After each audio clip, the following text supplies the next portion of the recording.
Hello students.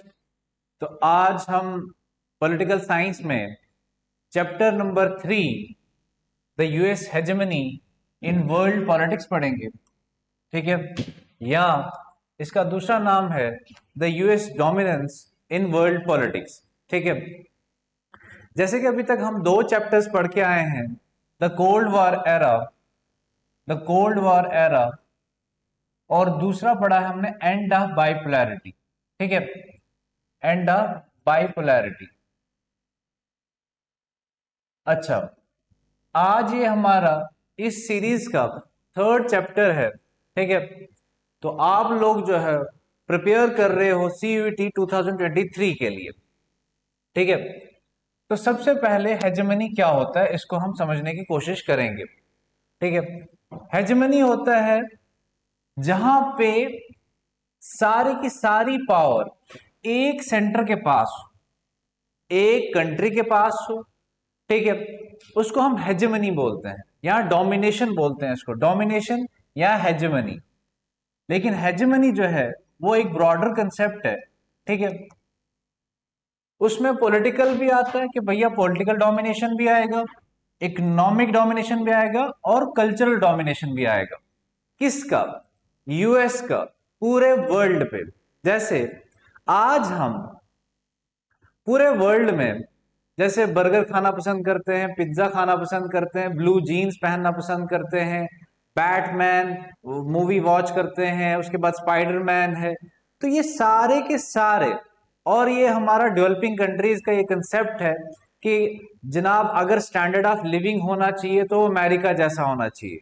तो हमारा जो बेंचमार्क बन रहा है वो कौन सी कंट्री बन रही है? यूएस। यूएस को क्या बोल रहे हैं हम कि यूएस जो है, यूएस के जैसे हमें भी बनना है। हमारा पॉलिटिकल सिस्टम भी किसकी तरह होना चाहिए? यूएस की तरह होना चाहिए। हमारा इकोनॉमिक सिस्टम भी कैसा होना चाहिए? यूएस की तरह होना चाहिए। हमारा कल्चर भी कैसा होना चाहिए? यूएस भी होना चाहिए।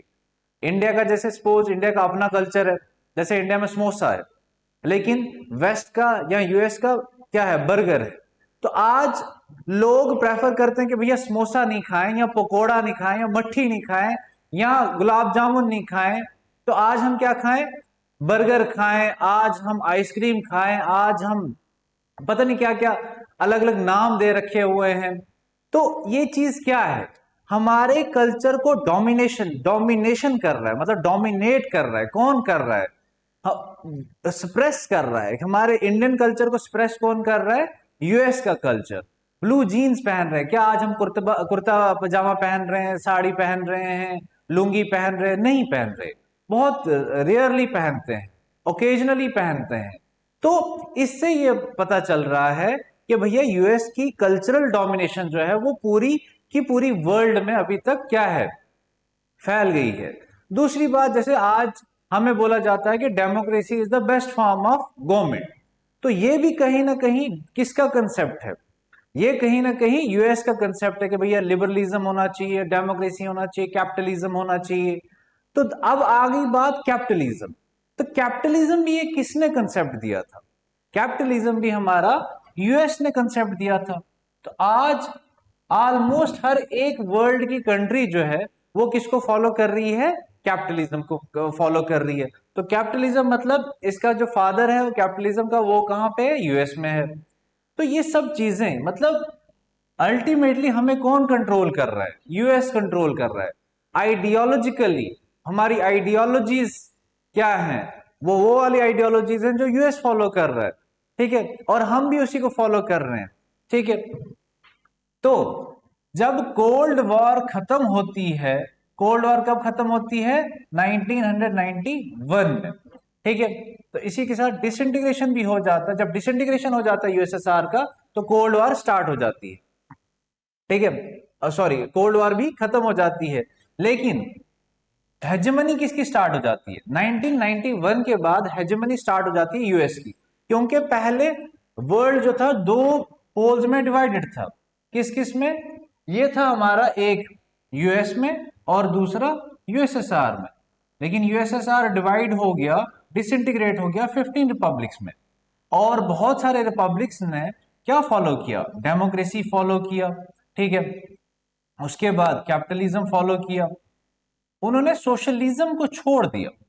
ठीक है, तो अब ये भी 15 रिपब्लिक्स भी किसको फॉलो कर रही हैं? यूएस को फॉलो कर रही हैं। तो पूरे वर्ल्ड में एक ही कौन रहा सुपर हीरो? एक ही रहा, यूएस। इसी को बोलते हैं हेजेमनी। अब हम ये समझने की कोशिश करेंगे कि आज कोई भी बहुत कम कंट्रीज हैं जिसमें सोशलिज्म या कम्युनिज्म को फॉलो किया जाता है। अगर किसी कंट्री में कम्युनिज्म या सोशलिज्म फॉलो किया भी जा रहा है तो वो क्या है? उसमें mixed economy type of socialism है, मतलब उसमें कैपिटलिज्म भी है और क्या है, सोशलिज्म भी है। तो दोनों चीजें हैं। ठीक है, तो मतलब एक पर्टिकुलरली जो सोशलिज्म है वो फॉलो नहीं किया जा रहा है, जैसे कैसे, जैसे किसने कहा था? कार्ल मार्क्स ने कहा था। ठीक है, अब जो हेजेमनी का वर्ड है ये पूछा जाता है एमसीक्यूज में, इसका ओरिजिन कहां से है? तो ये ग्रीक ओरिजिन है। ठीक है, मतलब ग्रीस से आया, ग्रीक लैंग्वेज से आया है, जिसका मतलब होता है लीडरशिप। ये भी आपने याद रखना है। यहां pre dominance of one state, किसी एक स्टेट की डोमिनेशन, किसी एक स्टेट का क्या लीडरशिप, कि भैया आप हमारे लीडर हो, आप हमें लीड करो, हम आपको फॉलो करेंगे। तो ये क्या है? हेजेमनी है। ठीक है, ये स्टार्ट कैसे हुई थी? Domination of Athens. ठीक है, एथेंस की डोमिनेशन थी। ग्रीक्स में बहुत सारी सिटी स्टेट्स थी। ग्रीस में बहुत सारी, Greece was divided into many city states. उसमें से जो एथेंस थी वो सबसे ज्यादा क्या थी? स्ट्रांग थी। किस सेंस में? मिलिट्री, इसके पास मिलिट्री बहुत ज्यादा थी। तो एथेंस का दूसरी जो ग्रीक सिटी स्टेट्स थी उसके ऊपर डोमिनेशन था। तो वहीं से हमारा वर्ड जो है ओरिजिनेट होता है, जिसको आज हम बोलते हैं हेजेमनी। ठीक है, अच्छा, अब यूनिपोलर वर्ल्ड क्या होता है? यूनिपोलर वर्ल्ड वही सेम, जहां पे एक सुपर पावर होती है, जहां पे पूरे वर्ल्ड में एक लीडर होता है, जो एक क्या हो, एक की डोमिनेशन हो। ठीक है, उसको हम क्या बोलते हैं? Unipolar world. ठीक है जी, समझ आई? आगे बढ़ते हैं। अब जैसे मैंने आपको एक पिछले लास्ट लेक्चर में बताया था कि जब नैम बना था, क्या बना था? NAM, non aligned movement. ठीक है, 1961 में, जिसके 5 फाउंडिंग फादर्स थे। ठीक है, आपने याद रखना है। तो यहां पे एक United nation conference on trade and development हुई थी। ठीक है, United nation conference on trade and development. इन्होंने कुछ एक पॉलिसी बनाई थी ऑलमोस्ट 1972 में। ठीक है, एक ये मैंने पढ़ाया आपको, एक इन्होंने एक पॉलिसी बनाई थी। उस पॉलिसी से हमारा क्या निकलता था? New international economic order. ठीक है, उसे हमने क्या कहा था? New international economic order. देखिए बहुत इजी वे, नैम बना 1961 में। नैम के लिए, नैम की डेवलपमेंट के लिए एक कॉन्फ्रेंस कराई, किसने? यूनाइटेड नेशन ऑर्गेनाइजेशन ने। क्या बोला गया? United nation conference on trade and development. किसके लिए करवाई गई? नैम के लिए, या नैम की कंट्रीज के लिए, जिनको क्या बोलते हैं? Least developing countries. ठीक है, लीस्ट डेवलपिंग कंट्रीज करवाई। जो उन्होंने कुछ रिफॉर्म्स प्रपोज किए, क्या प्रपोज किए? रिफॉर्म्स प्रपोज किए, रिफॉर्म्स सुजेस्ट किए। उन रिफॉर्म्स को क्या बोला गया? New international economic order. क्या बोला गया उसको? New international economic order. लेकिन न्यू इंटरनेशनल इकोनॉमिक ऑर्डर को अपोज किया किसने? डेवलप्ड कंट्रीज ने। किसने? डेवलप्ड कंट्रीज ने इसको अपोज किया, अपोज्ड बाय डेवलप्ड कंट्रीज। उसकी वजह से ये क्या हो गया? फेल हो गया। न्यू इंटरनेशनल इकोनॉमिक ऑर्डर क्या हो गया? फेल हो गया। ठीक है, कब फेल हुआ? ऑलमोस्ट 1990s में ये फेल हो चुका था। इसी तरह से, इसी तरह से अब जब हमारा क्या है, अब एक पूरे वर्ल्ड में एक सुपर पावर है, यूनिपोलर वर्ल्ड है। उन्होंने भी बोला कि भैया पूरे वर्ल्ड में हम एक नया ऑर्डर क्रिएट करेंगे। क्या क्रिएट करेंगे? एक नया ऑर्डर क्रिएट करेंगे, नया ऑर्डर एस्टेब्लिश करेंगे। उसी ऑर्डर को न्यू वर्ल्ड ऑर्डर कहा गया। ठीक है, अच्छा, न्यू वर्ल्ड ऑर्डर। और ये किसने कहा था? ये यूएस के प्रेसिडेंट जॉर्ज H.W. बुश ने कहा था। ठीक है, और इसमें था क्या, इसमें आपको अब देखो, इसमें बहुत सारे आपको ऑपरेशंस याद रखने होंगे। आपको याद होगा कि ईरान जो है, ठीक है, इसके साथ में ही एक कंट्री है कुवैत। इराक में प्रेसिडेंट का नाम है सद्दाम हुसैन। सद्दाम हुसैन क्या है कि सद्दाम हुसैन किसके साथ वॉर कर रहा है, ईरान के साथ। अब इराक और ईरान की वॉर चल रही है, क्या चल रही है, वॉर चल रही है। लेकिन इराक के पास क्या हो गया, मनी की शॉर्टेज होगी। अब वॉर में बहुत ज्यादा पैसा चाहिए होता है। अब जब मनी की शॉर्टेज हो गई तो इन्होंने सोचा कि कुवैत है, क्या है एक कंट्री कुवैत, इसके पास ऑयल रिजर्व्स बहुत ज्यादा है।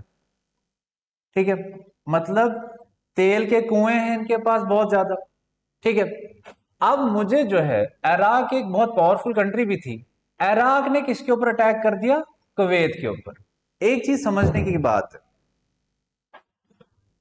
इराक जब ईरान के ऊपर अटैक कर रहा था, जब वॉर चल रही थी, तो यूएस ने कुछ नहीं कहा इनको। लेकिन जब इराक ने कुवैत के ऊपर अटैक किया तो यूएसए एक्शन में आ गया। क्यों, क्योंकि यूएस चाहता था जो ऑयल रिजर्व्स कुवैत में है वो मुझे भी कुछ बेनिफिट मिले उनसे। तो सारा, क्योंकि सद्दाम हुसैन जो था वो बहुत क्रिटिकल था, किसको लेके, यूएस को लेके। ठीक है, वो यूएस की ना सुनता था ना उसकी कोई चीज मानता था। ठीक है, तो अब यूएसए जो है वो एक्शन में आ जाएगा। यूएसए किसके ऊपर अटैक करना स्टार्ट कर देगा, इराक के ऊपर। ठीक है, देखिए अब इस चीजों को समझने की कोशिश करो। अगस्त 1990, जो 1990 है, 1990 में बहुत कुछ हुआ था, जैसे यूनिफिकेशन ऑफ जर्मनी हुई थी, फिर उसके बाद आपका इंडिपेंडेंस ऑफ लिथुआनिया हुआ था। अगस्त 1919 में इराक ने किसको के ऊपर कब्जा कर दिया, कुवैत के ऊपर। ठीक है, अब यूएन ने बहुत फोर्स किया, या यूएन ने बहुत कन्विंस किया किसको, इराक को, कि भैया कुवैत से हट जाओ। लेकिन सद्दाम हुसैन ने नहीं माना। तो अल्टीमेटली यूएन ने बोला कि भैया आप क्या करो, आप इसके ऊपर क्या कर दो, अटैक कर दो। किसके ऊपर अटैक कर दो, इराक के ऊपर। अब यूएन में 193 कंट्रीज, यूएन में 193 कंट्रीज, और यूएन जो है, यूएन किस लिए बनाया गया था, कि पूरे वर्ल्ड में पीस रहे, कि भैया जो भी डिस्प्यूट हो उसको हम कैसे सॉल्व करें, थ्रू नेगोशिएशंस, बातचीत करके। लेकिन अब पहले इराक के साथ बातचीत की गई तो ये नहीं माना। कौन नहीं मान रहा, इराक नहीं मान रहा। तो अल्टीमेटली यूएन ने कहा कि भैया अब हमें क्या करना पड़ेगा, मिलिट्री का यूज करना पड़ेगा, फोर्स का यूज करना पड़ेगा, तभी जाके जो है इराक कुवैत से पीछे हटेगा। इसी डिसीजन को, इसी यूएन के डिसीजन को एक ड्रामेटिक डिसीजन कहा गया, एक हिस्टोरिक डिसीजन कहा गया, कि भैया आपने कोल्ड वार के दौरान तो ऐसा कोई भी डिसीजन नहीं किया था, क्योंकि यूएनओ तो तब भी था। यूएनओ कब एस्टेब्लिश हुआ है, 1945 में। कोल्ड वॉर भी 1945 से स्टार्ट हुई थी और 1991 तक चली थी। बहुत सारे, कोरिया में, वियतनाम में, चेकोस्लोवाकिया में, हंगरी में, यूएसए और यूएसएसआर इंटरवेंशन कर रहे थे, अफगानिस्तान में भी किया। लेकिन यूएनओ ने इतना जो है एक्टिवली पार्टिसिपेट नहीं किया। लेकिन अब इस टाइम 1990 में इराक और कुवैत के टाइम इसने इंटरफियर किया और इसने बोला कि भैया हम नेगोशिएशन से माना नहीं बात, हम मिलिट्री का यूज करेंगे। तो इसी डिसीजन को ड्रामेटिक डिसीजन कहा गया। और इसी डिसीजन को ये जो जॉर्ज बुश ने, जॉर्ज H.W. बुश, ये दो हैं, जॉर्ज बुश है एक जॉर्ज H.W. बुश। तो इन्होंने बोला कि जब ये जो यूएन ने डिसीजन लिया, इसकी वजह से क्या बन रहा है, एक एक स्टार्ट होता है, एक बिगिनिंग होती है किसकी, न्यू वर्ल्ड ऑर्डर की। ठीक है, ये समझ आ रही है बात, आप समझ आया कि जो वर्ल्ड ऑर्डर है उसकी बिगिनिंग कहां से होती है, जब यूएन एक डिसीजन लेता है कि इराक के ऊपर हम मिलिट्री यूज करेंगे, फोर्स यूज करेंगे, so that we can liberate Kuwait from the, किसके डोमिनेशन से है, from the domination of Iraq, ठीक है। अच्छा, इसी को जो एक हर, देखो जब भी कभी फोर्स का यूज होता है, जब भी कभी आपने अटैक करना किसी के ऊपर, तो उसका ऑपरेशन का नाम दिया जाता है। तो उस ऑपरेशन का नाम दिया डेजर्ट स्टॉर्म। याद रखना, ये बहुत इंपॉर्टेंट है, ऑपरेशन डेजर्ट स्टॉर्म। यहाँ इसी को हम बोलते हैं फर्स्ट गल्फ वॉर, ठीक है। वहां पे एक गल्फ है, इसीलिए इसको गल्फ कहा गया, जहां पे हमारी कंट्रीज हैं, ये इराक, ईरान, सऊदी अरेबिया वगैरह, वो एक गल्फ है वहां पे, ठीक है, पानी का गल्फ है, ठीक है।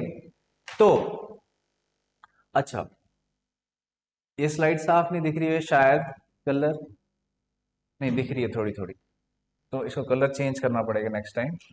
अच्छा, फर्स्ट गल्फ वॉर जो है, इसमें क्या होता है कि यूएनओ, ये जो यूएन है, ये बोलता है कि ठीक है, आप करो क्या, फोर्स का यूज करो किसके ऊपर, इराक के ऊपर, ठीक है। आप किसका यूज करो, फोर्स का यूज करो किसके ऊपर, इराक के ऊपर। तो कितनी कंट्रीज से ट्रूप्स आते हैं, 34 कंट्रीज से। 34 कंट्रीज जो हैं इस वॉर में किसके खिलाफ लड़ रही होती हैं, इराक के खिलाफ। 34 कंट्रीज वर्सेस इराक, ठीक है, 34 कंट्रीज वर्सेस इराक। अच्छा, कितने ट्रूप्स होते हैं इसमें, इनके जो 34 कंट्रीज हैं, इनके कितने ट्रूप्स होते हैं, 6,60,000 ट्रूप्स होते हैं। कितने ट्रूप्स, 6,60,000 ट्रूप्स होते हैं, ठीक है। अच्छा, फिर लेकिन नो डाउट इसमें 34 कंट्रीज इन्वॉल्व थी, लेकिन जो मेजॉरिटी ऑफ द ट्रूप्स थे, 74% जो ट्रूप्स थे, वो किसके थे, सिर्फ वो यूएसए के थे। तो बच्चे कितने, बच्चे आपके 26, जो 26% थे वो किसकी, 33 कंट्रीज से। समझ आ रही है कि भैया 6,60,000 ट्रूप्स थे टोटल, 34 कंट्रीज इन्वॉल्व थी, ठीक है। लेकिन 6,60,000 ट्रूप्स में से मैक्सिमम ट्रूप्स किसके थे, यूएसए के। कितने ट्रूप्स थे यूएसए के, 74%। इसको लीड भी कौन कर रहा था, इसको लीड कर रहा था एक अमेरिकन जनरल, जिसका नाम था, क्या नाम था इसका, नॉर्मन श्वार्ज़कॉफ, ठीक है, श्वार्ज़कॉफ, नॉर्मन श्वार्ज़कॉफ नाम था इसका, ठीक है। अच्छा, ये लीड कर रहा था अमेरिकन के मैक्सिमम ट्रूप्स, अमेरिकन इसका क्या बोलते हैं, ये कमांडर, ठीक है। और सद्दाम हुसैन ने पहले कहा कि भैया, इसने एक चीज कही है, इस वॉर को बोला है the mother of all battles, कि भैया ये सब बैटल्स की क्या है, मां है। अब कैसे, कि भैया ये सद्दाम हुसैन इतना कॉन्फिडेंट था कि मैं इस वॉर को जीतूंगा ही जीतूंगा, लेकिन अल्टीमेटली ये हार गया। कौन हार गया इस वॉर में, इराक हार गया। इराक को क्या मिलती है, डिफीट मिलती है, ठीक है। अच्छा, फिर आपको यह भी याद रखना है, बहुत इंपॉर्टेंट है, इसी वॉर को हम क्या बोलते हैं, इसी वॉर को हम कंप्यूटर वॉर कहते हैं। फर्स्ट गल्फ वॉर को अगर पूछा गया, या पूछा गया कंप्यूटर वॉर को, किस वॉर को कंप्यूटर वॉर कहा जाता है, तो आपने लिखना है फर्स्ट गल्फ वॉर, या इराक वर्सेस 34 कंट्रीज, या ऑपरेशन डेजर्ट स्टॉर्म को कंप्यूटर वॉर भी कहते हैं, ठीक है। क्यों, क्योंकि इसमें टेक्नोलॉजी का बहुत यूज किया था। किसने यूज किया था, यूएस ने। पूरी वर्ल्ड को तब पता चला कि भैया यूएस के पास बहुत टेक्नोलॉजिकल वेपन्स हैं, ठीक है, बहुत खतरनाक खतरनाक सी टेक्नोलॉजी है, ठीक है। उसने इसमें क्या यूज किए थे, स्मार्ट स्मार्ट बॉम्ब्स यूज किए थे। जैसे फॉर एग्जाम्पल आजकल ड्रोन का यूज करते हैं, और वो जो अनमैन्ड ड्रोन होते हैं, क्या होते हैं वो, अनमैन्ड ड्रोन, ठीक है, अनमैन्ड ड्रोन। ड्रोन मतलब आपको किसी के ऊपर अटैक करना है, तो आपको ड्रोन भेज देना है, ठीक है। और उसको कौन चला रहा होगा, एक आर्टिफिशियल इंटेलिजेंस चला रही होगी, ठीक है, मतलब एक कंप्यूटर चला रहा होगा, ठीक है, एक कंप्यूटर चला रहा होगा, उसको कंप्यूटर चला रहा होगा। तो अगर जिस टारगेट के ऊपर अटैक करना है, ये वहां जाके उस टेरिटरी में अटैक कर देगा। अगर इस ड्रोन को किसी ने टारगेट कर भी दिया, उसकी जो दूसरी कंट्री ने, तो ये ड्रोन खत्म हो जाएगा, लेकिन अमेरिकन जो कोई इंसान की उसकी कोई भी हत्या नहीं होगी, वो मरेगा नहीं। देख रहे हैं अपने इंसानों को कैसे बचा रहे हैं। तो उसने टेक्नोलॉजी का बहुत यूज किया, इसीलिए इसको बोला गया कंप्यूटर वॉर। ठीक है, उसके बाद इसका दूसरा नाम है वीडियो गेम वॉर। क्यों?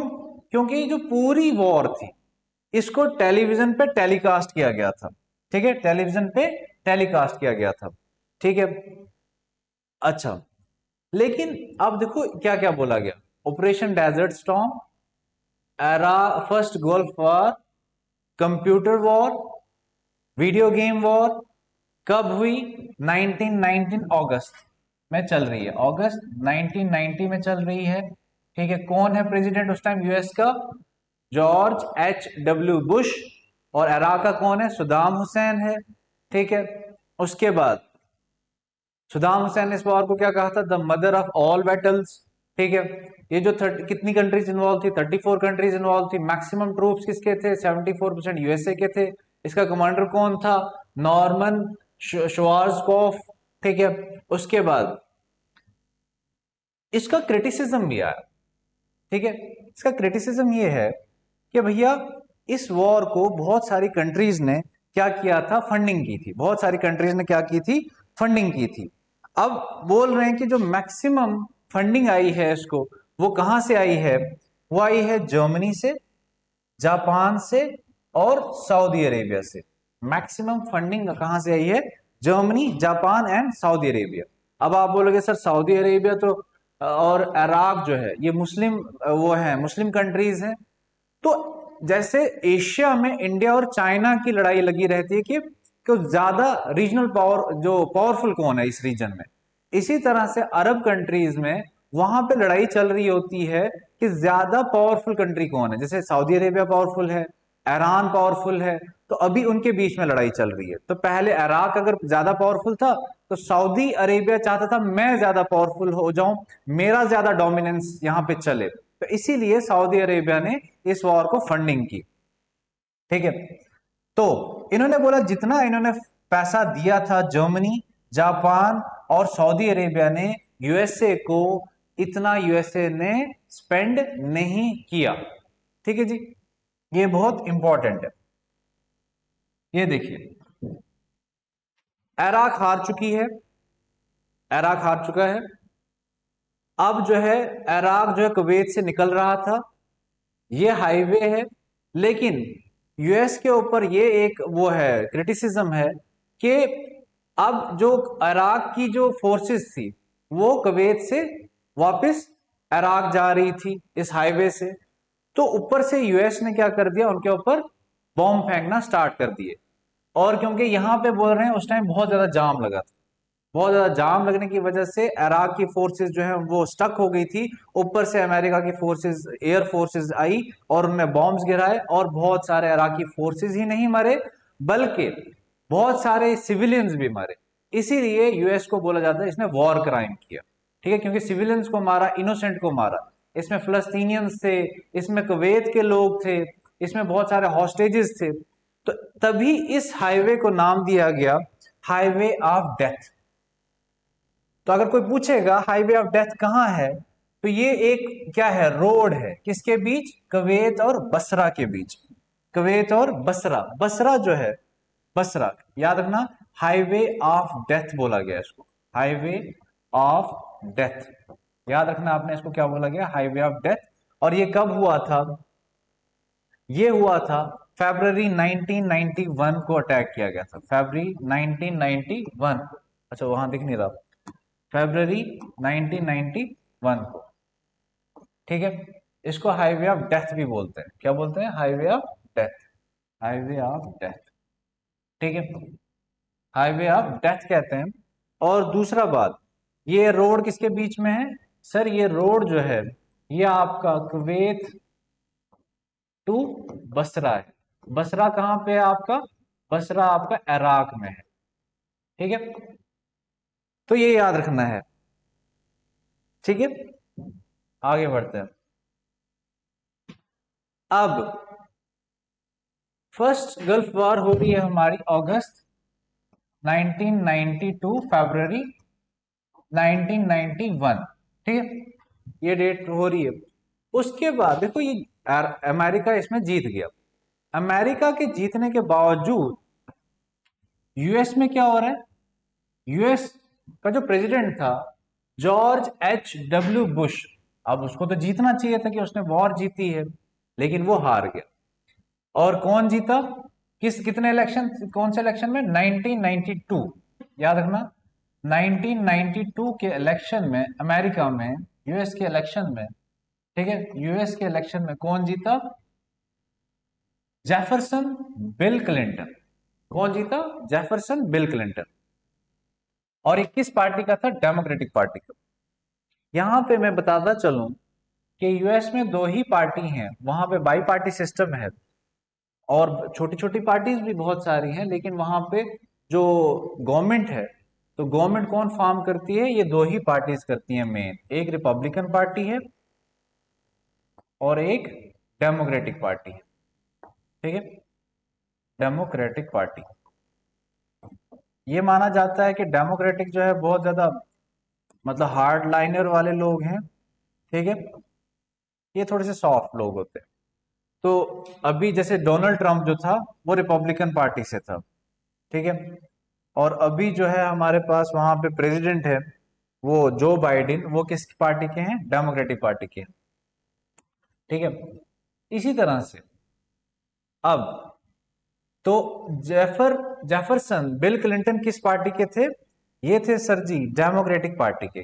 किसको हराया इन्होंने, रिपब्लिकन पार्टी के बंदे को हराया जिसका नाम था जॉर्ज H. W. बुश। कब हराया, 1992 में।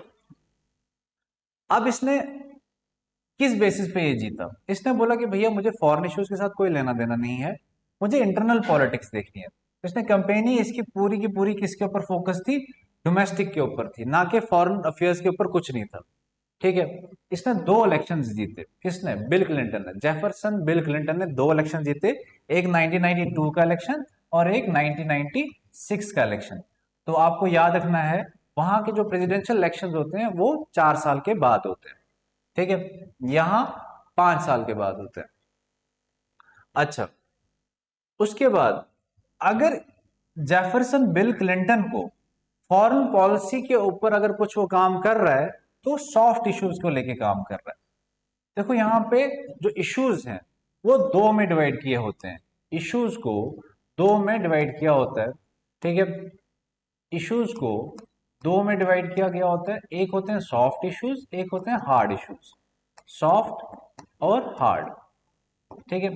यहाँ इसको पॉलिटिक्स भी बोलते हैं, सॉफ्ट पॉलिटिक्स और हार्ड पॉलिटिक्स। सॉफ्ट इश्यूज हो गए जिसमें मिलिट्री का यूज नहीं होगा, हार्ड पॉलिटिक्स का मतलब जिसमें मिलिट्री का यूज होगा, जिसमें फोर्स का यूज होगा, ठीक है। तो इसने बोला कि भैया मैं हार्ड पॉलिटिक्स नहीं करूंगा, मैं सॉफ्ट पॉलिटिक्स करूंगा। मैं किसके ऊपर बात करूंगा कि पूरे वर्ल्ड में क्या आ जाए, डेमोक्रेसी आ जाए। और किसके ऊपर बात करूंगा, क्लाइमेट चेंज, कि भैया क्लाइमेट को क्या बचाने की कोशिश करूंगा, जो इन्वायरमेंटल डिग्रेडेशन हो रही है उसको बचाने की कोशिश करूंगा, क्लाइमेट को जो ग्लोबल वार्मिंग है उसका टेम्परेचर कम करने की कोशिश करूंगा। वर्ल्ड ट्रेड, और किसके ऊपर ज्यादा फोकस रहेगा मेरा, वर्ल्ड ट्रेड के ऊपर है। जैसे ट्रेड जो है, एक्सचेंज ऑफ गुड्स जिसको बोलते हैं, वो पूरे वर्ल्ड में आराम से हो, उसके ऊपर कोई टैरिफ बैरियर्स या नॉन टैरिफ बैरियर्स ना हो, हर किसी का बेनिफिट हो। तो याद रखना है जो जेफरसन बिल क्लिंटन है वो फॉरेन अफेयर्स में सॉफ्ट इश्यूज के ऊपर बात करता है। और दूसरी बात, जेफरसन ने किसको हराया था, जॉर्ज H. W. बुश को। कब हराया था, 1992 के इलेक्शन में। और किस पार्टी का था, डेमोक्रेटिक पार्टी का था। और इवन 1996 में भी वो जीता था, ठीक है। लेकिन अब इसका मतलब ये नहीं है कि जो बिल क्लिंटन है, जेफरसन बिल क्लिंटन, वो बिल्कुल भी मिलिट्री का या फोर्स का यूज वर्ल्ड में नहीं करेगा। दो ऐसे ओकेजन आते हैं जहां यूएस जो है वो मिलिट्री का यूज करता है, फोर्स का यूज करता है। पहला हम पढ़ेंगे ऑपरेशन इनफाइनाइट रीच, ठीक है। अब इसमें क्या होता है, माना जाता है कि जो अलकायदा ने यूएस की एम्बसीज थी कीनिया में, तंजानिया में और दार एस सलाम में और नेरोबॉय में, 1998, ठीक है।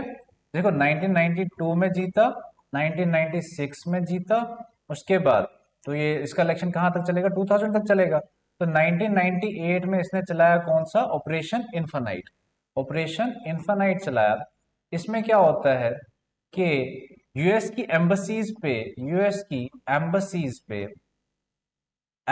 पे क्या होता है, बॉम्ब गिराए जाते हैं। क्या गिराए जाते हैं, बॉम्ब गिराए जाते हैं, अटैक होता है।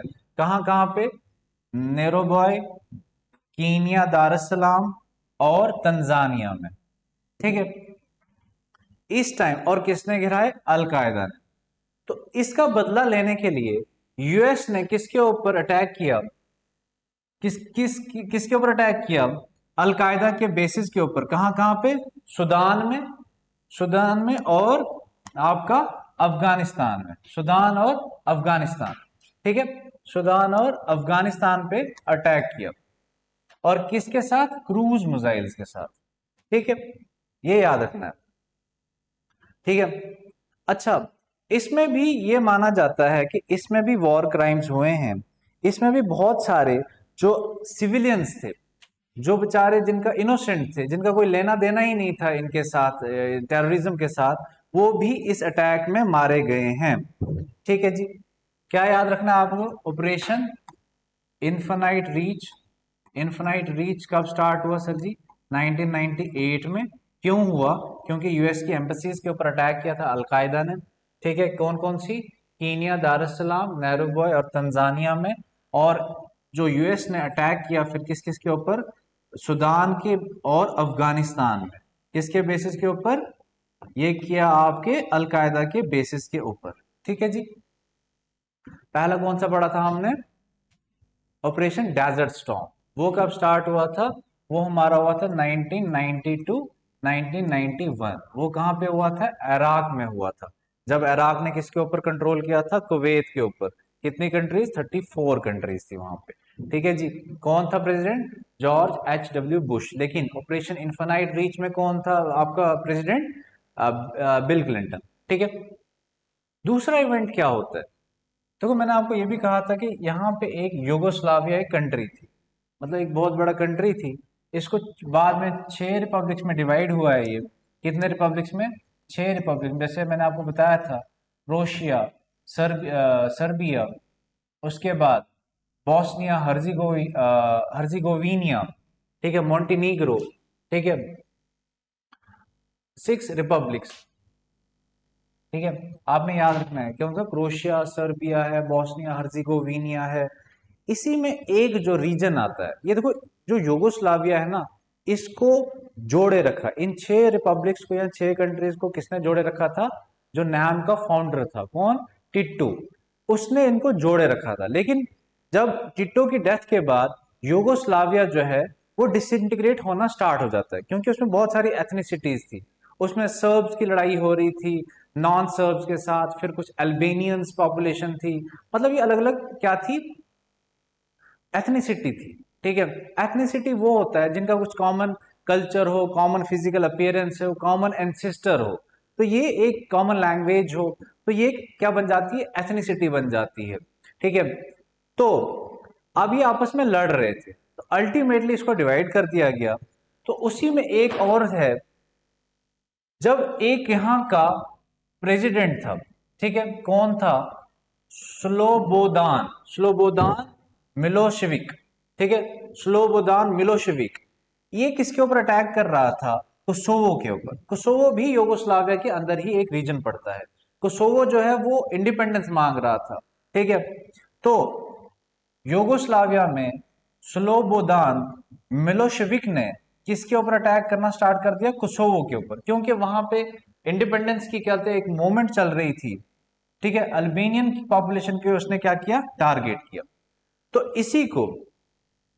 इसी को क्या किया कि भैया यूएस ने देखा कि एक जो पावरफुल कंट्री है वो अपने ही रीजन में अपने लोगों को सप्रेस कर रही है, और जो लोग हैं, जो सप्रेस्ड लोग हैं, वो अपने लिए क्या मांग रहे हैं, एक सेपरेट नेशन मांग रहे हैं, ठीक है।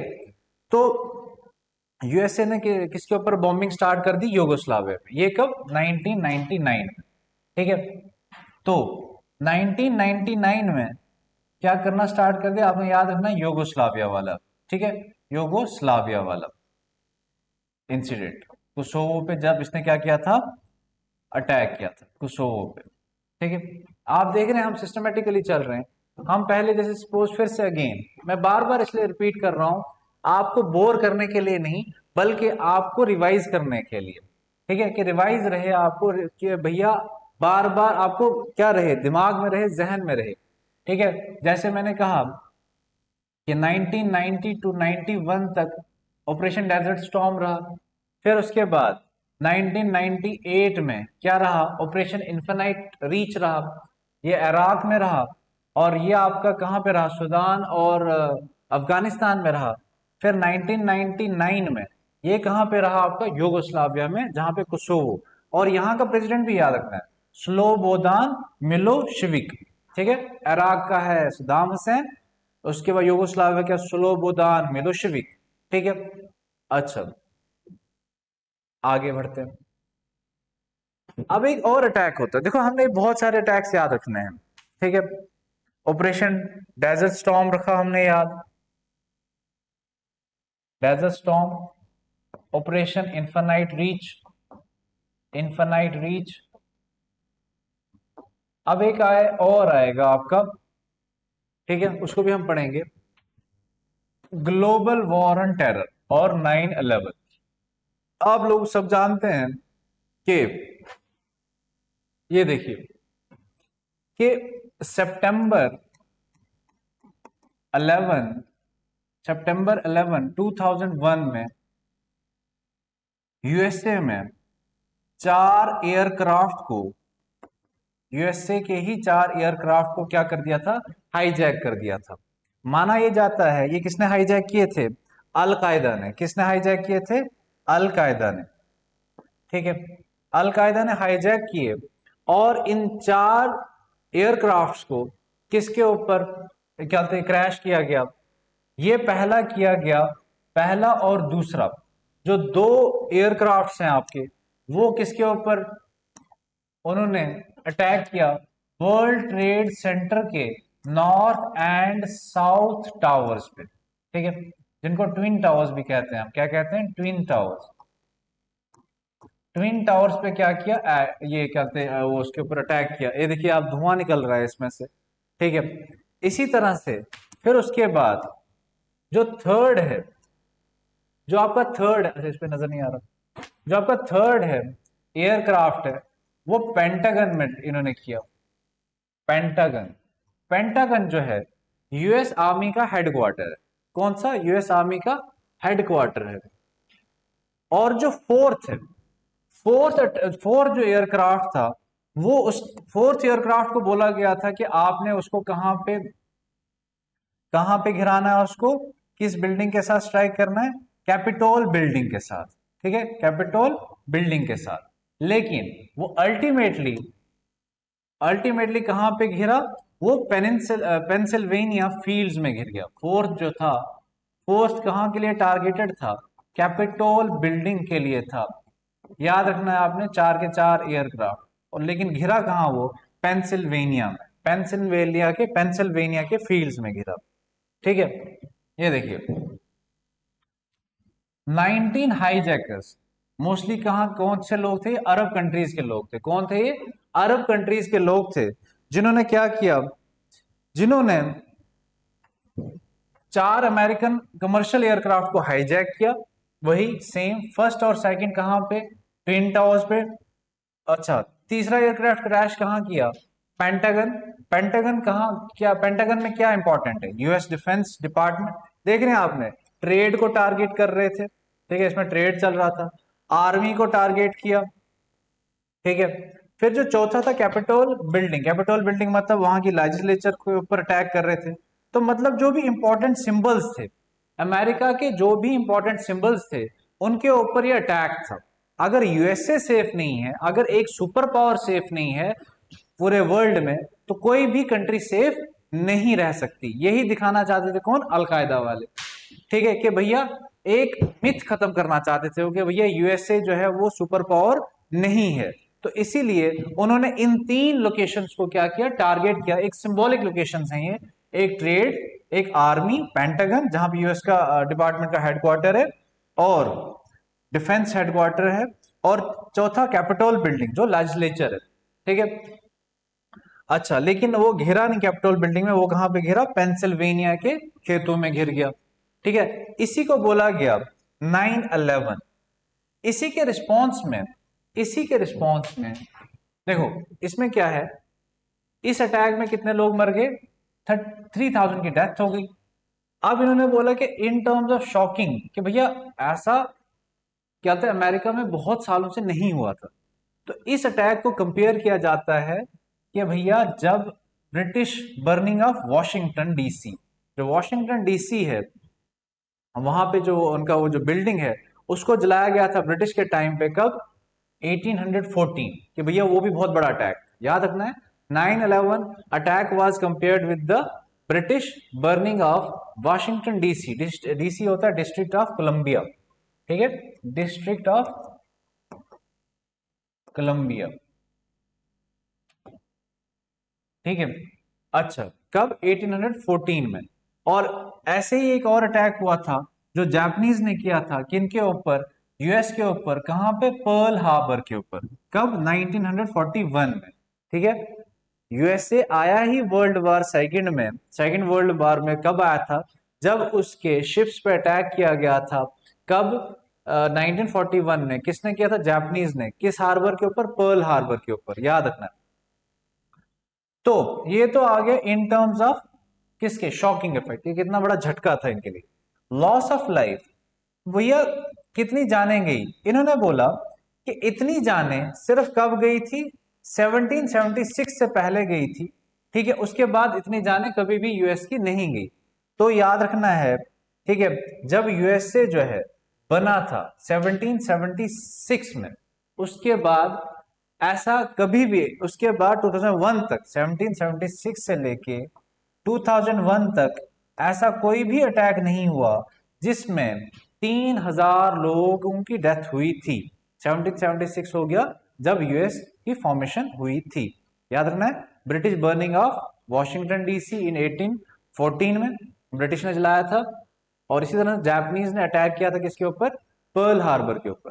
ठीक है, अच्छा, उसके बाद अब इस टाइम 2001 में, अब हमने क्या पढ़ा, 1992 में कौन जीता, बिल क्लिंटन। 1996 में कौन जीता, बिल क्लिंटन। फिर 2000 में कौन जीता, ये जॉर्ज डब्ल्यू बुश, एच नहीं, जॉर्ज डब्ल्यू बुश जीता।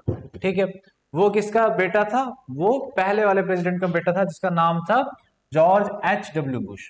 ठीक है, तो इस टाइम पे कौन है, इस टाइम पे हमारा प्रेसिडेंट है, इस टाइम पे हमारा प्रेसिडेंट कौन है, जॉर्ज डब्ल्यू बुश, और वो किस पार्टी का है, रिपब्लिकन पार्टी का। ठीक है, इसने एकदम से अटैक कर दिया, इसने बोला कि भैया अब ये क्या होगी है, अब हमने इसका क्या देना है, रिस्पॉन्ड करना है। उसने एक ऑपरेशन स्टार्ट किया, ऑपरेशन इंड्योरिंग फ्रीडम। क्या नाम रखा है इसका, operation enduring freedom, operation enduring freedom. ठीक है, इसी को बोला गया ग्लोबल वॉर ऑन टेरर। ठीक है, ग्लोबल वॉर ऑन टेरर जो है ब्रॉडर कंसेप्ट है, इसका पार्ट एंड पार्सल है क्या, ऑपरेशन इंड्योरिंग फ्रीडम। ठीक है, इन्होंने बोला कि जो भी, जिसने भी ये अटैक किया है, हम उसको ढूंढ ढूंढ के वर्ल्ड में मारेंगे। तो ये माना गया कि ये जो अटैक है ये किसने किया है, अलकायदा ने और तालिबान ने। कहां से अटैक आया है, अफगानिस्तान से। अब जो है हम अफगानिस्तान में अलकायदा को टारगेट करेंगे। तो मैंने आपको ये भी बताया था पिछले वाली वीडियोस में कि बहुत सारी छोटी जो कंट्रीज होती हैं वो बेस बनाई जाती हैं। तो इस केस में अफगानिस्तान के ऊपर टारगेट करने के लिए पाकिस्तान को जो है बेस बनाया गया, लॉन्चिंग पैड बनाया गया। यहां से जो है यूएस जो है पे कर रही है पाकिस्तान को, और रिटर्न में पाकिस्तान जो है वो बेस दे रहा है किसको, अमेरिकन वेपन्स को और अमेरिकन ट्रूप्स को। ठीक है, तो जहां पे मैंने आपको अलायंसेस पढ़ाए थे, वेस्टर्न अलायंस और ईस्टर्न अलायंस, वहां पे मैंने बताया था स्मॉलर स्टेट को क्या फायदा होता है और जो एक हेजेमनिक पावर है उसको क्या फायदा होता है अलायंसेस करने का। ठीक है, तो जो तालिबान जो वो रूल कर रहा था, कहां पे तालिबान रूल कर रहा था उस टाइम? अफगानिस्तान पे। उसका रजीम एकदम से उन्होंने हटा दिया और वहां पे क्या ले आए? वो डेमोक्रेसी ले आए। कौन ले आया डेमोक्रेसी? यूएस वाले। देखो बहुत सिंपल, अल कायदा ने किसके ऊपर अटैक किया? अल कायदा ने अटैक किया यूएसए के ऊपर। ठीक, कब किया? 9/11।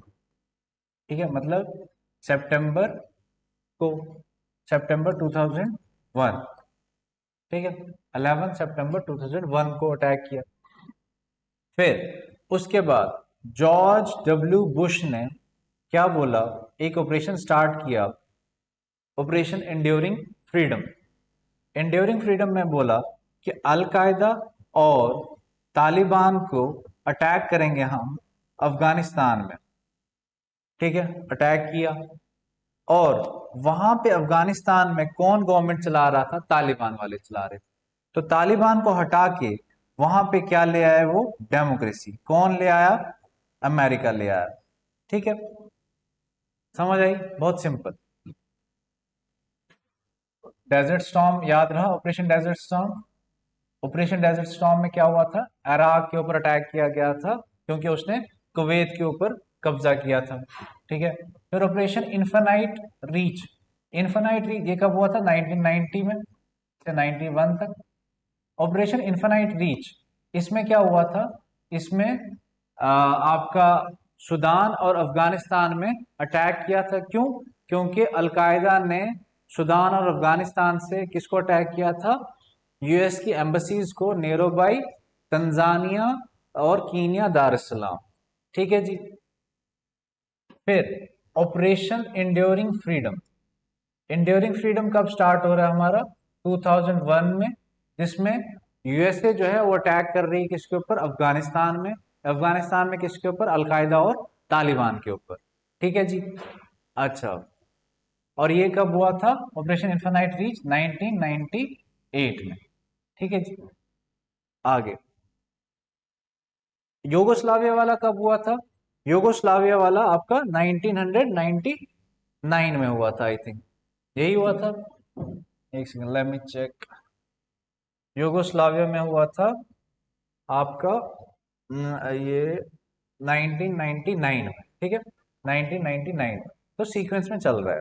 ठीक है, 1990, 1998, 1999 और 2001।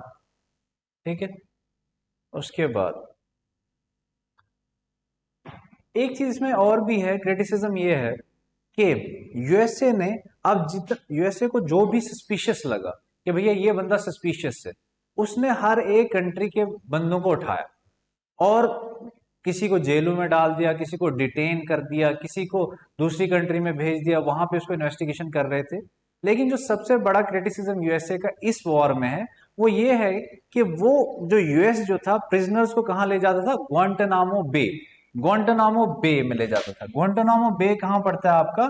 क्यूबा में पड़ता है। कहां पे? क्यूबा। तो ग्वांटानामो बे क्या है? ये यूएस का नेवल बेस है यहाँ पे। ठीक है, अब क्यूबा से याद रखना, क्यूबा में क्या हुआ था? क्यूबा में बहुत कुछ हुआ था कोल्ड वॉर में। 1962 Cuban missile crisis, 1961 bay of pigs invasion in Cuba, Cuba का लीडर फिडेल कैस्ट्रो। ठीक है, क्यूबन मिसाइल क्राइसिस। ठीक है, उसके बाद रशिया यूएसएसआर का उस टाइम कौन लीडर था? निकिता क्रुश्चेव। उसके बाद यूएसए का उस टाइम पे कौन प्रेसिडेंट था? John F Kennedy. ये आपको याद रखना है ऐसे। मेरा ये कहना है, मेरी एक स्ट्रेटजी होती है कि भैया जहां पे भी आपने कोई, जैसे फॉर एग्जाम्पल क्यूबा हमने पढ़ा है, क्यूबा फिर से नए चैप्टर में आ गया, तो जो पीछे पढ़ा है उसको रिवाइज कर दो यहीं पे। तो हमने ऑलमोस्ट रिवाइज कर दिया। ठीक है, तो वहां पे ले जाते थे, कहां पे? ग्वांटानामो बे में। ये एक ऐसी जगह थी जहां पे प्रिजनर्स के पास कोई भी राइट नहीं है। आपने ये सुना होगा कि प्रिजनर्स के पास भी अपने राइट होते हैं। क्या होते हैं? प्रिजनर के पास अपने राइट्स होते हैं। वो भी डिफेंड कर सकता है अपने आप को, वो भी अपने वो एक एडवोकेट हायर कर सकता है। लेकिन ग्वांटानामो बे में ना उसको कोई वो बोला जा रहा है कि भाई उसके राइट्स की कोई कदर की जा रही है, ना कोई वो हायर कर पा रहा है कोई वकील, पता ही नहीं है वो है कहाँ, उसके साथ टॉर्चर किया जा रहा है मेंटली, फिजिकली, इमोशनली, उससे उगलवा रहे हैं कि भैया आपने बताओ हमें 9/11 अटैक कैसे किया, क्या आप उसमें इन्वॉल्व थे, क्या नहीं थे। तो इसीलिए ये बोला गया कि ये भी एक क्या है, बहुत बड़ा वायलेशन है ह्यूमन राइट्स का। ठीक है, बस इसमें ये याद रखना है, Guantanamo Bay, Cuba, human rights violation by USSR, sorry by USA. अब एक बार एनसीईआरटी में आप इस वाले चार्ट को देख लेना, ये बहुत इंपॉर्टेंट चार्ट है। इन्होंने बोला कि यूएस की फॉरेन पॉलिसी होती कैसे, काम कैसे करती है यूएस के। इन्होंने देखो यहां पे बताया है, अगर कोई कंट्री जहां डेमोक्रेटिक है, अगर कोई कंट्री डेमोक्रेटिक है लेकिन वो उसके रिलेशंस यूएसए के साथ अच्छे नहीं है, तो उसके यूएसए के साथ रिलेशन अच्छे नहीं है, अगर वो गरीब है, उसके पास ऑयल नहीं है, तो यूएसए उसको टोटली इग्नोर कर देगी, हमें नहीं कोई फर्क पड़ता आप क्या करते हो क्या नहीं करते हो। लेकिन अगर उस कंट्री में ऑयल है और मिनरल्स हैं बहुत ज्यादा, तो यूएसए का अल्टीमेट एम होता है कि मैं उस कंट्री पे जो उसके रिसोर्सेज हैं उनका बेनिफिट लूं। ठीक है, अगर मुझे बेनिफिट नहीं मिल रहे तो जबरदस्ती किसी बहाने में वहां पे क्या कर दूं, अटैक कर दूं, और अल्टीमेटली वहां पे मैं एक ऐसी गवर्नमेंट बनाऊं जिसको पपेट गवर्नमेंट बोलते हैं, जो मेरी बात सुने, और मैं अपने फोर्सेस वहां पे डिप्लॉय कर दूं।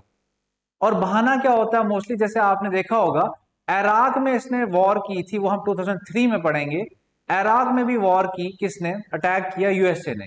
किसके वो प्रिटेक्स्ट पे, किसके बहाने में, क्या एक्सक्यूज था कि Iraq is developing weapons of mass destruction, तो इसको रोकना है, इराक कहीं वेपन्स ऑफ मास डिस्ट्रक्शन ना बना दे, इसको WMD बोलते हैं, WMD, weapons of mass destruction. तो वो वेपन्स ऑफ मास डिस्ट्रक्शन हम पे ना यूज कर दे, तो उसको रोकना है, तो हमने उसके ऊपर अटैक कर दिया, यूएसए ने किसके ऊपर अटैक कर दिया, इराक के ऊपर। लेकिन अल्टीमेटली देखा गया जब इराक हार गया, 2003 की बात चल रही है, ठीक है, जब ये हार गया, कौन, इराक, तो वहां पे इराक के पास वेपन्स ऑफ मास डिस्ट्रक्शन थे ही नहीं। तो अल्टीमेटली उसका क्या मेन एम था यूएसए का, कि इराक के जो ऑयल रिजर्व्स हैं उनके ऊपर मेरा कब्जा हो जाए, और इराक में मैं एक पपेट गवर्नमेंट ले आऊं। तो यही चीज यहां पे बताई गई है कि भैया इसका यूएस का रिलेशन डेमोक्रेसी कंट्री के साथ कैसा रहता है, जिसके पास क्या हो, ऑयल और मिनरल हो। उसको ये बहाना मार देते हैं कि भैया इसके पास क्या है, न्यूक्लियर वेपन है, तो अगर न्यूक्लियर वेपन है तो उसके ऊपर क्या लगा दो, उसको हरास करो इकोनॉमिकली, और ठीक है हरास करते रहो। या फिर क्या करो, अगर उसके पास न्यूक्लियर वेपन नहीं है, जैसे इन्होंने बोला कि ईरान के पास न्यूक्लियर वेपन है, क्या है, ईरान के पास न्यूक्लियर वेपन है, लेकिन ये डेमोक्रेसी में नहीं आएगी, वो डिक्टेटरशिप में आएगी। तो ईरान के पास अगर वो है कि भैया इसको रोकना है न्यूक्लियर वेपन बनाने से, तो बहुत सारी सैंक्शंस लगा देती है, इकोनॉमिक सैंक्शंस। इकोनॉमिक सैंक्शंस होता है कि जैसे कि भैया हम आपसे ट्रेड नहीं करेंगे, ठीक है, और बाकी कंट्रीज भी आपके साथ ट्रेड नहीं करेगी, आपका ऑयल नहीं हम क्या बोलते खरीदेंगे, या आपको हम कोई सामान, आपको टेक्नोलॉजी प्रोवाइड नहीं करेंगे। तो वो कंट्री जो होती है बहुत ज्यादा क्या हो जाती है, वीक हो जाती है, उसकी इकोनॉमी बहुत ज्यादा वीक होती है। तो मेन मकसद यूएसए का क्या होता है कि भैया ये हमारे डोमिनेंट में आ जाए। जो भी कंट्री यूएसए की अगर नहीं मानती है, अगर यूएसए की वो फ्रेंड नहीं है, उसको जोर जबरदस्ती से ये फ्रेंड बनाती है, चाहे उसके ऊपर अटैक करके, चाहे किसी एक्सक्यूज से, चाहे सैंक्शंस लगाने से, चाहे उसको बोले कि वेपन्स ऑफ मास डिस्ट्रक्शन है, चाहे उसको बोले न्यूक्लियर वेपन्स है। अल्टीमेटली इस कार्टून में यह दिखाया गया है कि भैया कंट्री को इन्वेड किया जाता है, यूएसए इन्वेड करती है। ठीक है, अगर किसी कंट्री तब भी नहीं मानती है, तो अल्टीमेटली वहां पे सिविल वॉर स्टार्ट हो जाता है। आपने देखा होगा अरब स्प्रिंग में, अरब स्प्रिंग हमने पढ़ना है, अरब स्प्रिंग में क्या होती थी, डिक्टेटरशिप होती थी। डिक्टेटरशिप में क्या है, डिक्टेटरशिप एक रूल है, एक किंग का रूल है। अगर वो किंग जो है यूएसए का दोस्त नहीं है, तो यूएसए जो है, इस चार्ट के मुताबिक यूएसए जो है वो वहां के लोगों में कुछ एक ग्रुप को प्रोवोक करेगी कि भैया डेमोक्रेसी होनी चाहिए, डिक्टेटरशिप अच्छी नहीं है। तो दो ग्रुप्स बन जाएंगे, एक प्रो डेमोक्रेसी वाले और एक प्रो डिक्टेटर वाले, तो आपस में लड़ते रहेंगे। तो अल्टीमेटली वो क्या हो जाएगी, फेल्ड स्टेट हो जाएगी। क्या हो जाएगी, वो फेल हो जाएगी, स्टेट ही फेल हो जाएगी। समझ आई? अगर आप यूएसए का ये मानना कि अगर आप हमारे दोस्त नहीं हो सकते तो आपका वजूद ही खत्म कर देंगे। ठीक है, तो ये सब चीजें समझाई गई। अब देखो, मैंने आपको बताया फिर से इराक के ऊपर इन्वेड किया, पहले भी किया था। पहले उसका क्या बोला था, ऑपरेशन डेजर्ट स्टॉर्म। कब किया था, 1990। कब किया था, 1990 में, 1990 में। ठीक है, अब कब, अब कम से कम 13 सालों के बाद फिर से ये क्या करते हैं, अटैक करते हैं। किसके ऊपर, किसके ऊपर, आपके इराक के ऊपर। और इसका नाम रखा जाता है ऑपरेशन का, ऑपरेशन इराकी फ्रीडम। याद रखना है, operation desert storm 1990, operation enduring freedom 2001, operation infinite reach 1998, Yugoslavia में 1999 कोसोवो वाला पार्ट। अब आ गया 19 मार्च 2003। ये डेट्स याद रखना, 19 मार्च 2003, क्योंकि वहां पे ना सिमिलर डेट्स दी जाती हैं कि बताओ भैया ऑपरेशन इराकी फ्रीडम कब हुआ। वहां पे दिया जाएगा 19 मार्च 2003, वहां पे दिया जाएगा 19 मई 2003, फिर दिया जाएगा 19 मार्च 2004, 19 मई 2004। तो इस हिसाब से उसको कंफ्यूज करने के लिए आपको सिमिलर डेट्स देते हैं, तो आपको याद रखनी है डेट्स। क्यों, कि भैया इसके पास वेपन्स ऑफ मास डिस्ट्रक्शन। क्या है, वेपन्स ऑफ मास डिस्ट्रक्शन, तो हमने इसको रोकना है। लेकिन अल्टीमेटली इनका क्या ये एम था कि भैया हमें वहां के ऑयल रिसोर्सेज चाहिए। और वहां पे एक चीज और मैंने बोला, पपेट गवर्नमेंट लानी थी इन्होंने। पपेट गवर्नमेंट मतलब जो यूएस की बात माने। कितनों ने यूएसए का साथ दिया, 40 कंट्रीज। इसको क्या बोला गया, कोलिशन ऑफ द विलिंग। याद रखना, कोलिशन ऑफ द विलिंग। इन इन इस अलायंस को, इन अलायंस को जिन्होंने इराक के ऊपर अटैक किया, इसको बोला गया कोलिशन ऑफ द विलिंग। कितनी कंट्रीज थी, 40 कंट्रीज थी। अल्टीमेटली सद्दाम हुसैन की गवर्नमेंट क्या हो जाती है, घिर जाती है। उस टाइम भी सद्दाम हुसैन ही था, कब, 1990 में, लेकिन वो हार गया था, लेकिन उसकी गवर्नमेंट को छेड़ा नहीं था। इस टाइम उसकी गवर्नमेंट को ही खत्म कर दिया। ठीक है, उसको फिर फांसी भी दी गई थी लास्ट में। ठीक है, लेकिन एक चीज आपने ये याद रखनी है कि नो डाउट यूएस जो है वो दूसरी कंट्री को हरा देता है। यूएस जो है दूसरी कंट्री के ऊपर कब्जा भी कर लेता है, उसको ऑक्युपाई भी कर लेता है, कॉन्कर भी कर लेता है।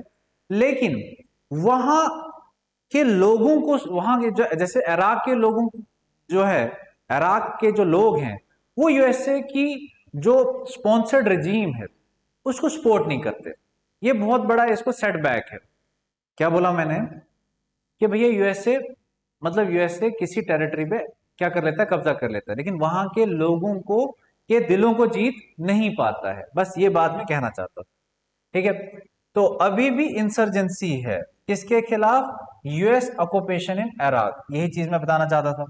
तो यूएसए ने जब इराक के ऊपर अटैक किया था, कितने लोगों को मारा था, 3000 लोगों को मारा था। कितने लोगों को, 3000 लोगों को मारा था। ठीक है जी। और the US attack in Iraq killed 3000 US military. इसमें यूएस के कितने लोग मरे थे, 3000 मिलिट्री पर्सनल मरे थे। कितने लोग मरे थे, 3000 मिलिट्री पर्सनल यूएस के। और इराक के लोग कितने, कितनों की डेथ हुई थी, 50,000। 50,000 और सिविलियंस हैं ये, 50,000 सिविलियंस की डेथ हुई थी। कितने, 50,000 सिविलियंस की।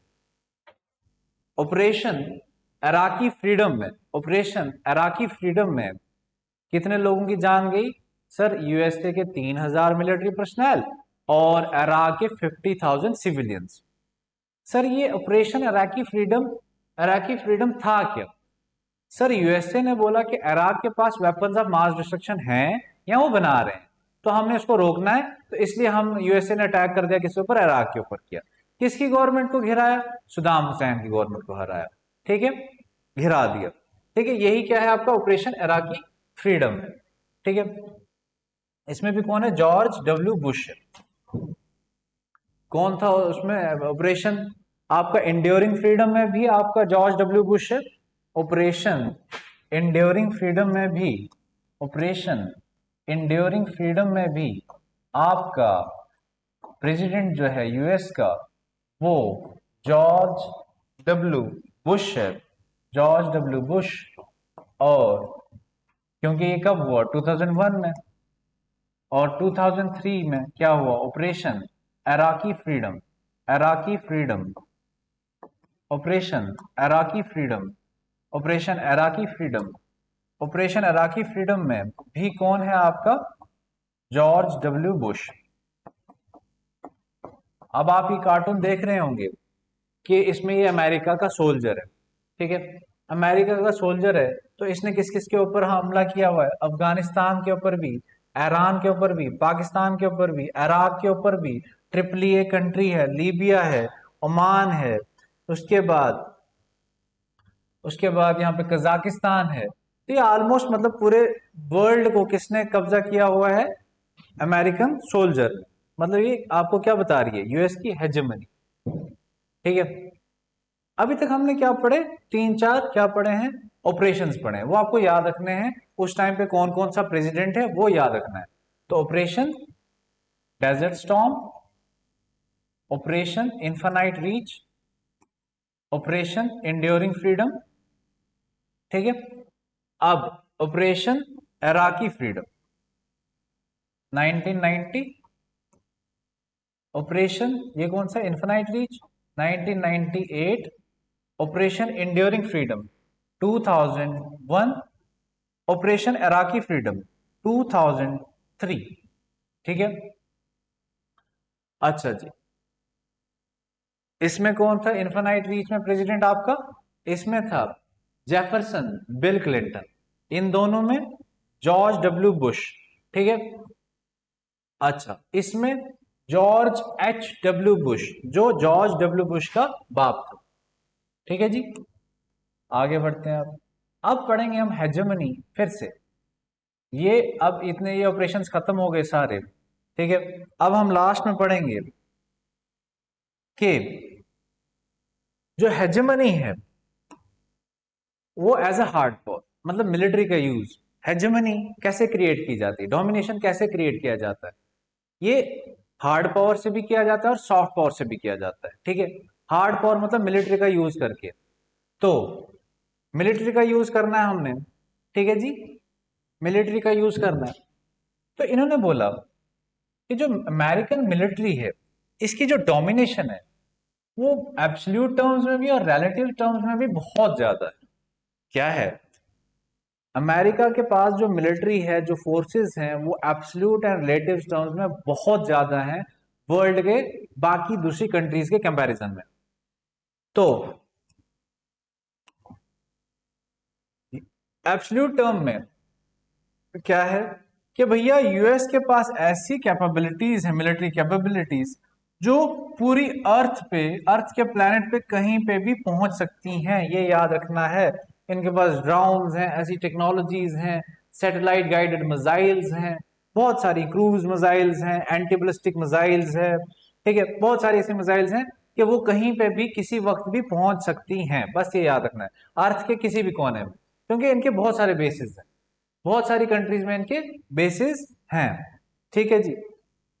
अच्छा, और एक फायदा और होता है कि इनके अपनी फोर्सेस को कोई भी इतना डैमेज नहीं होता, ठीक है। इनकी अपनी फोर्सेस के ऊपर कोई भी क्या नहीं होता, इतना डेंजर नहीं होता। मतलब कहने का मतलब ये है, जैसे आपने पढ़ा होगा अभी ऑपरेशन अराकी फ्रीडम में कि यूएस के कितने डेथ्स हुई, 3000, लेकिन अराकी की कितनी डेथ्स हुई, 50,000।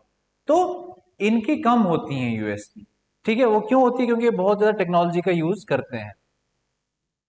अब रिलेटिव टर्म्स में अब कंपैरिजन करेंगे हम कि यूएस और दूसरी कंट्रीज के मुकाबले में मिलिट्री के हिसाब से। इन्होंने बोला कि यूएस पैसे खर्चता है, इतने पैसे खर्चता है कि नेक्स्ट जो 12 कंट्रीज हैं उनके मुकाबले में, मतलब यूएसए स्पेंड्स किसके ऊपर, मिलिट्री के ऊपर, कितनी कंट्रीज के मुकाबले, 12 कंट्रीज अगर मिला दो तो जितना यूएसए खर्चता है उतना ये आगे 12 कंट्रीज खर्चती हैं। जैसे इसमें आपको मैंने बताया, आपको ये देखिए, मैं आपको एक चार्ट बताऊंगा। यूनाइटेड स्टेट का बजट जो है अपनी मिलिट्री को लेके, मिलिट्री स्पेशली कि रिसर्च एंड डेवलपमेंट करो भैया, नई नई वेपन्स निकालो, नए नए उसके बाद टेक्निक्स निकालो, उसके बाद क्या बोलते हैं आप क्या करो इसमें और इम्प्रूवमेंट करो, एडवांसमेंट करो वेपन्स में। तो ये कि इसका बजट कितना रहता है 602.8।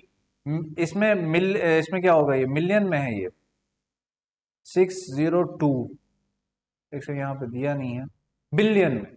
ठीक है, कितना 600, ये कर रहा है खर्च 2.8 यूएस डॉलर्स। ठीक है, 602.8 बिलियन यूएस डॉलर कौन खर्च कर रहा है, सिर्फ यूएसए। दूसरे नंबर पे ज्यादा कौन खर्च करता है अपनी मिलिट्री के ऊपर, चाइना, ये चाइना है। ठीक है, तीसरे नंबर पे सऊदी अरेबिया, चौथे नंबर पे रशिया, पांचवें नंबर पे आपका इंडिया। याद रखना है, पांचवें नंबर पे इंडिया आता है, पांचवें नंबर पे इंडिया आता है, जिसका जो टोटल वो है कितना आता है आपका, पांचवें नंबर पे आता है आपका इंडिया, 52.5 बिलियन यूएस डॉलर्स खर्चता है। उसके बाद छठे नंबर पे यूनाइटेड किंगडम, सातवें नंबर पे फ्रांस, आठवें पे जापान, नौवें पे जर्मनी, टेंथ पे साउथ कोरिया, 11th पे ब्राजील, ट्वेल्थ पे ऑस्ट्रेलिया। ठीक है, 13th पे इटली, 14th पे इसराइल, 15th पे इराक। तो याद रखना है कि भैया इंडिया कितने नंबर पे आता है, फिफ्थ नंबर पे। लेकिन इनका टोटल मिलाया जाए तो इनका total is equal to United State है, ये आपने याद रखना है।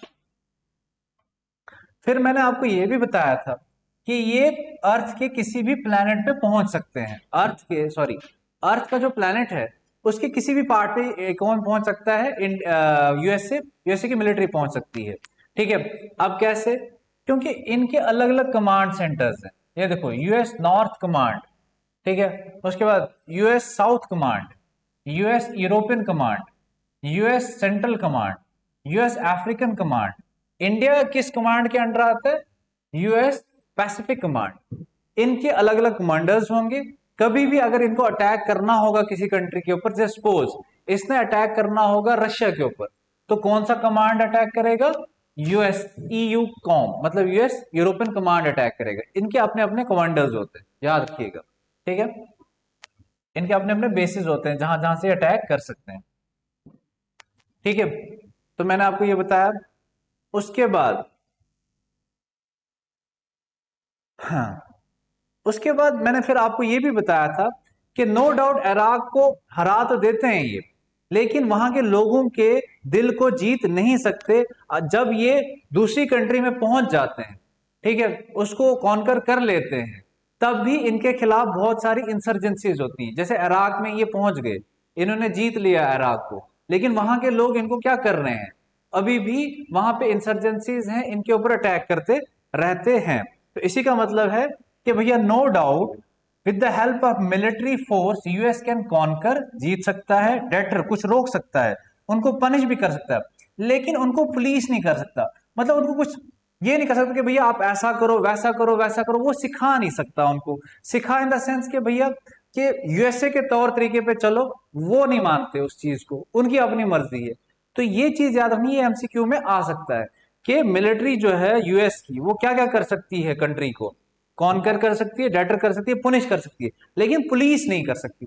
किसको, ऑक्युपाइड टेरिटरी के लोगों को पुलिस नहीं कर सकती। वो उनको कुछ ये नहीं बोल सकती कि आप अब हमारे अंडर रहो, आप हमारे खिलाफ इंसर्जेंसी ना करो, वैसा नहीं कर सकती। ठीक है, अब हम पढ़ेंगे हेजेमनी एज स्ट्रक्चरल पावर। ठीक है, अभी तक हम पढ़ रहे थे hegemony as a hard power. Hard power में हमने मिलिट्री का यूज, मिलिट्री का पढ़ा, मिलिट्री का बजट पढ़ा, मिलिट्री का कितना बजट होता है यूएसए का वो पढ़ा। फिर पढ़ा कि भैया मिलिट्री का यूज कैसे हो सकता है, किसकी कॉन्कर करने में, डेटर करने में, पनिश करने में, लेकिन पुलिस करने में उसका यूज नहीं हो सकता। फिर पढ़ते थे स्ट्रक्चरल पावर, कि इसका स्ट्रक्चर कैसा है यूएस का, ऐसे क्या नॉर्म्स हैं, ऐसे क्या लॉज हैं, ऐसे क्या रूल्स हैं जो ये खुद बनाता है, ताकि इसकी डोमिनेशन जो है वो क्या रहे, मेंटेन रहे, और उसको क्या कर सके, कंटिन्यू कर सके। ठीक है, structural power means the power to shape the global economy. ठीक है, कि पूरी ग्लोबल इकोनॉमी को हम ही चलाएंगे, हमारे रूल्स और रेगुलेशंस के हिसाब से, ठीक है, are to make certain norms या laws in a particular way, यहाँ कुछ ऐसे लॉज बनाना जिस हिसाब से कि किसको बेनिफिट हो, मैक्सिमम हेजिमन को, मतलब यूएसए को ज्यादा क्या हो, इसमें बेनिफिट हो, ठीक है। तो हेजिमनी इस सेंस में किसमें ज्यादा इंपॉर्टेंट प्ले कर रही है, पब्लिक गुड्स में। यूएसए किसमें ज्यादा पार्ट प्ले कर रहा है, पब्लिक गुड्स में। अब ये पब्लिक गुड्स क्या होती हैं, ये भी डेफिनेशन आपने याद रखनी है। Public goods means those goods that can be consumed by one person without reducing the amount of the good available for someone else. Suppose कि भैया मैंने कंज्यूम कर लिया कुछ कुछ ऐसी चीज जो मैंने कंज्यूम की, लेकिन उसमें कुछ क्या नहीं हुआ, कमी नहीं हुई, दूसरे भी लोग उसको यूज कर सकते हैं। जैसे सी है, ओशन है, वहां पे क्या है, कुछ कमी होगी, अगर कोई एक कंट्री उसको यूज करेगी तो क्या कमी होगी, कोई कमी नहीं होगी उसमें, ठीक है। जैसे एयर, अगर एक इंसान ये कहते हैं ब्रीद इन या ब्रीद आउट कर रहा है ऑक्सीजन, तो दूसरे के लिए कमी हो जाएगी, नहीं होती, ठीक है। इसी को पब्लिक गुड्स कहते हैं, वो वाली गुड्स जो पब्लिक यूज करे। तो वर्ल्ड इकोनॉमी में इनकी पब्लिक गुड्स की क्या एग्जांपल है, ये देखो, सी लेन्स, जहां से हमारा क्या जाती हैं, शिप्स जाती हैं, बहुत बड़े बड़े शिप्स जाते हैं, कार्गोज जाते हैं, उसी को बोला जाता है सी लेन्स ऑफ कम्युनिकेशन। देखो एक चीज याद रखो, ये हमें पता है कि यूएसए की सबसे बड़ी क्या है, आर्मी, मिलिट्री है, उसके पास फोर्स है, टेक्नोलॉजी है, सबसे ज्यादा उसके पास क्या है, सबसे बड़ी इकोनॉमी है। अगर इकोनॉमी को चलाना है तो ट्रेड करना होगा, ट्रेड को चलाना है तो आपने एक्सपोर्ट और इंपोर्ट करना होता है। एक्सपोर्ट और इंपोर्ट मैक्सिमम कहां से होता है, आपका समुद्रों से होता है। तो समुद्र में ऐसे लॉज बना दो ताकि यूएस का शिप जो है वो मजे से किसी भी कंट्री तक पहुंच सके, ठीक है, बस ये कहा गया है। तो ऐसे लॉज उन्होंने बोला फ्री ट्रेड कर दो, क्या कर दो, फ्रीडम ऑफ नेविगेशन, कि हर कंट्री के लिए क्या कर दो कि भैया ठीक है चलाओ, लेकिन मैक्सिमम बेनिफिट किसका हो रहा है, यूएसए का, क्योंकि उसके पास सबसे ज्यादा शिप्स थे, ठीक है। अच्छा, क्योंकि इसके पास क्या है, मल्टी ओशनिक नेवी है इसके बाद बहुत ज्यादा। पहले किसके पास थी, ब्रिटिश के पास थी, लेकिन वो खत्म हो गई किसके बाद, वर्ल्ड वार 2 के बाद। वर्ल्ड वार 2 जैसे आप, मैंने फिर से, कब हुई, 39 to 45 हुई, किस किस के बीच हुई, अलाइड और एक्सिस के बीच हुई, ये आपने याद रखनी है, बार बार मैं कह रहा हूं आप। फिर उसके बाद, लेकिन यहां पे फ्री ट्रेड होना चाहिए, ट्रेड के ऊपर कोई रिस्ट्रिक्शन नहीं होनी चाहिए, उसमें भी बेनिफिट उसी का। फिर दूसरी बात, इंटरनेट, हम जो आज ये इंटरनेट चला रहे हैं या जो आप मुझे सुन रहे हो इंटरनेट पे, ये इंटरनेट भी किसने बनाया है, यूएस की मिलिट्री ने बनाया है, अपने यूज के लिए बनाया था 1950। आज भी जो मैक्सिमम इंटरनेट चल रहा है वो, उसकी जो सैटेलाइट्स हैं उसको कौन ऑन कर रहा है, यूएस। तो आज भी क्या हो रहा है, यूएस के डोमिनेशन चल रहा है, यूएस का हेजेमनी चल रही है इंटरनेट के थ्रू, ठीक है। तो आज जैसे आप बोलते हो, जैसे सिलिकॉन सिटी, ठीक है, कैलिफोर्निया वगैरह, ये फेसबुक है, गूगल है, मैक्सिमम उनके ऑफिसेज वहीं पे हैं। उसके बाद मैंने आपको बताया था कि ये लार्जेस्ट इकोनॉमी है, ठीक है। अगर पूरे वर्ल्ड की 100% इकोनॉमी है तो उसमें से इसका 21% का शेयर है, याद रखना 21% का शेयर है। और ये हर वर्ल्ड के हर एक पार्ट में प्रेजेंट है, यूएसए की एमएनसीज, इनको एमएनसीज भी बोलते हैं, मल्टीनेशनल कंपनीज। और ये हर सेक्टर में प्रेजेंट है। हर सेक्टर का मतलब ये किस में है, प्राइमरी सेक्टर में भी है, ये आपका सेकेंडरी सेक्टर में भी है, ये आपका टर्शरी सेक्टर में भी है, ठीक है। Primary means agriculture, secondary means manufacturing, tertiary means services, ठीक है। टर्शरी मींस सर्विसेज जैसे एजुकेशन, हेल्थ वगैरह, ठीक है, ट्रांसपोर्ट वगैरह सारा कुछ, वो किस में आ जाता है, टर्शरी में आ जाता है। ये हर एक टेक्नोलॉजी है इसके पास, ठीक। अब जैसे आपको मैं अगली स्लाइड दिखाता हूं,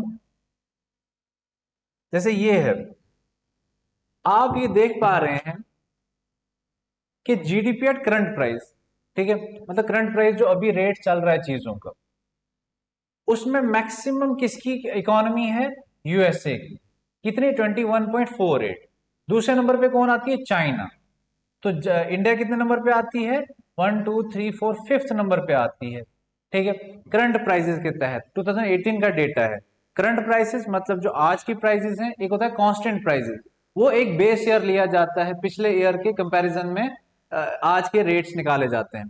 ठीक है, जीडीपी एट करंट प्राइसेस, आज के रेट पे 2018 के रेट पे, प्राइस पे कितना क्या बोलते, किसकी इकोनॉमी सबसे पावरफुल है, किसकी स्ट्रांग है, यूएसए की। लेकिन परचेजिंग पावर पैरिटी, पीपीपी हो गया, परचेजिंग पावर पैरिटी, सबसे बड़ी इकोनॉमी किसकी, चाइना की, दूसरे नंबर पे यूएसए की, और तीसरे नंबर पे इंडिया की। अगर कोई पूछेगा परचेजिंग पावर पैरिटी के तहत 2018 का जो जीडीपी है वो सबसे ज्यादा किसका, चाइना का। परचेजिंग पावर पैरिटी होता है कि जैसे सपोज 1 रुपए में आप कितनी चीजें ले सकते हो, $1 में कितनी चीजें ले सकते हो, 1 युआन में कितनी चीजें ले सकते हो। तो सबसे ज्यादा हम किसकी करेंसी में चीजें ले सकते हैं, चाइना की करेंसी में। ठीक है, अच्छा, फिर वर्ल्ड ट्रेड, इसे बोल रहे हैं कि सब जो 14% वर्ल्ड ट्रेड है वो कौन कर रहा है, यूएसए की तरफ से आ रहा है। इन्होंने बोला अगर टॉप 3 कोई भी कंपनीज, किसी भी सेक्टर में कोई भी कंपनीज अगर हैं, तो टॉप 3 में से एक कंपनी कहां की होती है, अमेरिका की होती है। और जितना सारा जो आपका ये इकोनॉमिक सिस्टम है पूरे वर्ल्ड का, ये कौन चला रहा है, US, through it's economical international institutions. कौन से, आईएमएफ, इंटरनेशनल मॉनेटरी फंड और वर्ल्ड बैंक, जिनको हम दूसरा नाम ब्रिटन वुड्स सिस्टम भी कहते हैं। ये भी आज भी कहां पे है, ये यूएस में।